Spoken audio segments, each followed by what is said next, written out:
possible to look stylish without accessorizing or doing your hair or makeup? Because 99% of the time, I don't get dressed to look like a model on the runway. If anything, I want to look more like the designer who comes out at the end of the show.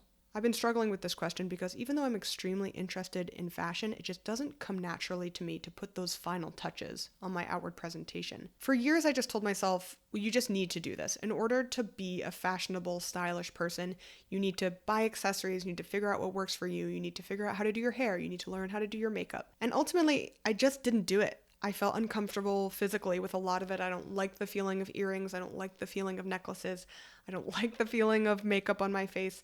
It's not for me. And so I've pivoted. Recently, I've done a whole short form video series about trying to emulate some people who famously don't over accessorize. They don't do a lot of hairstyling. They don't do heavy makeup looks. And thinking, well, if they can do it, why can't I? I started looking at Sarah Lynn Tran. She's one of the co-creative directors of La Mer. And then I also talked about Zoe Kravitz. I talked about Carolyn Bessette Kennedy. And I really want to go through and explain what I learned from this exercise. First, a little background on me. I started dipping my toes into making fashion content on TikTok in 2021, and I can show you some of my old videos. I just knew as I was making those videos that there was something missing in my outfits. They felt a little lackluster. They just didn't feel as rich as other outfits that I was seeing online. And I kid you not, I think it really took me some digging to realize that I wasn't accessorizing literally at all. I wasn't even wearing a bag in some of my videos because, honestly, I wasn't even wearing a bag if I could help it outside in the world. If I could fit everything in my pockets, I was happy to walk out of the house that way. If I wasn't wearing a bag, you can bet I was not doing my hair. I was not doing makeup. I wasn't even thinking about it. In my young life, I had a very clear idea of what made a good outfit, and I always thought, can I climb a tree in this? If I can't climb a tree in this, I don't really want to wear it. I played sports all through middle school, all through high school, and I also was just so functionally minded. Again, I was like, why would I wear jewelry if I have to take it off every day and potentially lose it, taking it on and off every day for practice or for a game?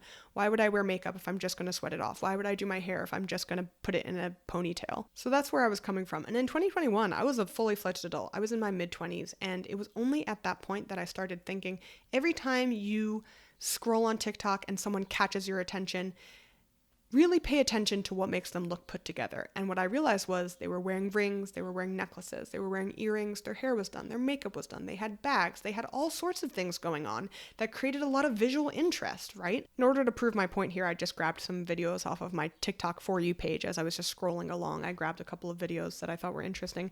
This is the very first one that came up. She is wearing rings, necklaces, sunglasses, a hat. I think that's a full face of makeup. I'm not that knowledgeable about makeup, but it looks like she's pretty done up. I'm sure her hair is done. I mean, this woman, when you see her, immediately you're like, oh, she has something going on, right? But maybe you don't even realize how much she actually does have going on. Here's a couple more creators, rings, hair accessories, necklaces, their hair done, maybe a little bit of makeup. This person has a keychain. A keychain can really do a lot for you. This guy has been coming up a lot for me recently. I really like him. I think he's a great example of how tattoos can also be accessories. But again, he's got a mustache. Hair, I think, is a very big part of accessorizing. He's got a nice necklace. There's a lot of visual interest. Another creator I've been paying attention to recently, her name is Oyule. She has a whole stack of necklaces. The stack at this point is a very concrete idea in the fashion TikTok, Instagram space. She usually has earrings all the way up. I think she has a nose ring, 2 nose rings. And, I think that really does a lot for her. I think it makes her look very stylish. And I think because she wears sort of the same thing over and over again, it really cements her personal style. So that was my sort of big brain moment. Oh my God, everyone is wearing accessories except for me. How do I do this for myself as someone that it's just not coming naturally to? I'm not a magpie, I don't see shiny things and want to wear them. That's just not who I am. So here's what I've been doing for myself. It's sort of a two-pronged approach. I have been adding some accessories into my style, into my everyday wear. I can talk a bit about those. The other thing I've been doing is accepting. I've accepted that I'm just not going to be a heavily accessorized person, and been thinking about ways I can do things with my style that sort of take that into account and still have interest, still look put together. The accessories that I have pretty effectively worked into my wardrobe recently, and they might be good for you as well if you struggle with feeling over encumbered, is first of all bags. I have been wearing a lot more bags, but I opt for crossbody bags. I can't hold things in my hand, especially because I'm such a forgetful person. If it's in my hand, I will eventually put it down. And I don't particularly like shoulder bags because they always slip off. It's just another thing to struggle with. I do have some shoulder bags that I have been wearing, but overall, I've been really going in on really fun, beautiful crossbody bags. Those are my favorite. The one that people absolutely loved from the short form series that I was doing is this one from Jack Gome. It's pretty big, it'll fit pretty much anything you want, and it has this great crescent shape, which I really like. It went with pretty much all of my winter outfits, which usually skew, a little bit darker, a little bit more all black. I also got this Miu Miu bag, which I wear as a crossbody or just as a shoulder bag. I like that it has these outside pockets as well that you can put stuff in, which can also add an element of accessorizing stuff on the outside of the bag. And then I also got this really beautiful little Issey Miyake pouch when I was in Japan. I really like how the blue looks with my hair right now, so that was a great find. So, crossbody bags. Another thing I did is I invested in a really nice pair of glasses because I wear glasses every day. It's an automatic accessory. And this is my general rule about accessorizing. And I think people even who accessorize a lot do this. They wear a lot of the same accessories every day. You don't really want to have to be thinking so much about it. And I think the best way to get accessories is to get accessories that work with almost all your outfits. And obviously no shame in the game, especially when you pay so much money for jewelry or for glasses or whatever. Wear them every day. The last thing is I have bought a couple of necklaces. I have bought a couple of bracelets. I'm on and off on bracelets. I almost never wear necklaces. I just find it really difficult, and I don't really own any earrings. I don't think it's for me. But I have been starting to wear rings. This one is a little cumbersome just because it's big, if you can see that. It does get caught on stuff sometimes, which I don't love. But this one is super small and easy. This thumb one, I've been wearing thumb ones, and those are pretty nice too. I don't love the feeling of when I'm washing my hands with rings on, but overall, I've survived. I also have bought a couple of belts, which I've been wearing a little bit more often, and hats. I've been wearing a lot more baseball caps. The last accessory to talk about is probably scarves. I love scarves. I have never not had scarves because my neck gets cold, and again, that's a functionality thing. So I have always concentrated on scarves. I have a huge scarf collection. I wear them a lot. So those are some accessories that I've been fairly successful at wearing with some frequency. The other thing I want to talk about is just the art of not accessorizing. Some people out there in the world, there are also some influencers I really like who just don't accessorize that much and they still look great and it's no problem for them. The things I want to highlight that work so well for people like that is, first of all, fit. If you're not going to accessorize, your clothes need to fit you so well, so perfectly. And once you have things that fit, you can start playing with proportion and silhouettes and create really beautiful, interesting shapes so that adds interest instead of wearing a lot of accessories. Another thing I like to focus on is clothes construction. So clothes that are made very well with attention to detail, with beautiful fabrics, with wonderful textiles, with interesting textures. All that stuff really adds up. That's a thing I struggle with myself. I have a lot of privilege, but I don't have unlimited money. I'm still shopping on a budget like anyone else.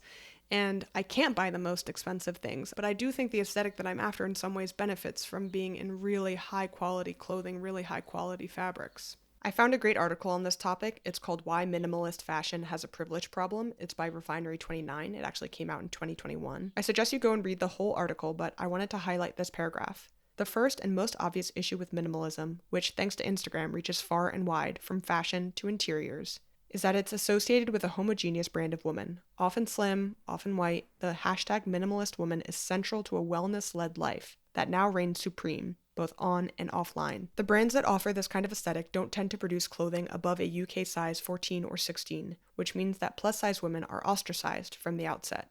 I think there's a lot of class tension around minimalism, she says.